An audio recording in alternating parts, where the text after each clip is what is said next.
თვალსაჩინოებისთვის თუ როგორ უნდა იყოს უზრუნველყოფილი საზოგადოების მონაწილეობა საჯარო განხილვაში, განვიხილოთ შემდეგი მაგალითი.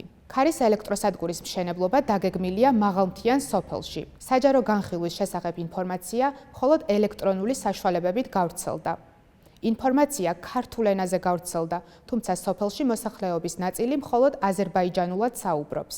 საჯარო განხილვა სოფლიდან 50 კილომეტრში დაიგეგმა, ვინაიდან შესაბამისად მოწყობილი ადმინისტრაციული შენობა სოფელში ან მასთან უფრო ახლოს არ არსებობდა. სოფლიდან საჯარო განხილვის ადგილამდე გადასაადგილებლად შეზღუდულია საჯარო ტრანსპორტი. ავტობუსი დღეში ერთხელ დადის. სოფლიდან შეხვედრის ადგილამდე გზა არ არის სათანადოდ დაგებული და დაახლოებით საათნახევარია საჭირო შეხვედრის ადგილამდე მისაღწევად. საჯარო განხილვის დღეს შეხვედრის დრო მოულოდნელად შეიცვალა. დილის 10 საათიდან 3 საათამდე გადაიდო. ამის შესახებ მოსახლეობას ადგილზე მისვლის შემდეგ ეცნობა. საჯარო განხილვა შესაძლოა რამდენიმე საათი გაგრძელდეს. შევაფასოთ მოცემული ფაქტები.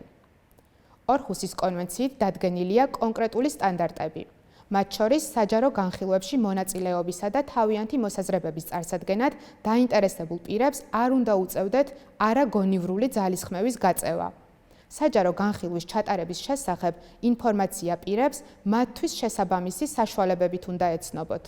ის შესაძლოა განთავსდეს შესაბამისი ადმინისტრაციული ორგანოს ოფიციალურ ვებგვერდზე, გარემოსდაცვით საინფორმაციო პორტალსა და საზოგადოებისთვის ხელმისაწვდომ საინფორმაციო დაფაზე.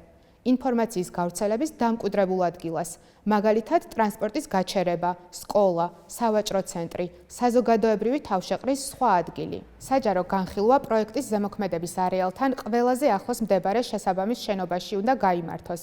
პირებს არ უნდა უწევდეთ გადაადგილებაში დიდი დროისა და რესურსის დახარჯვა. საჯარო განხილვის დრო უნდა იყოს წინასწარ ცნობილი, რათა პირებმა სათანადოდ დაგეგმონ დასწრება. პროექტის შესახებ ინფორმაცია უნდა იყოს გასაგები პირებისთვის, მათ შორის თუ არსებობს ენობრივი ბარიერი და პირებს მათთვის მიწოდებული ინფორმაცია უბრალოდ არ ესმით, ეს არ შეიძლება ორჰუსის კონვენციით დადგენილი სტანდარტის დაკმაყოფილებად მიიჩნეოდეს.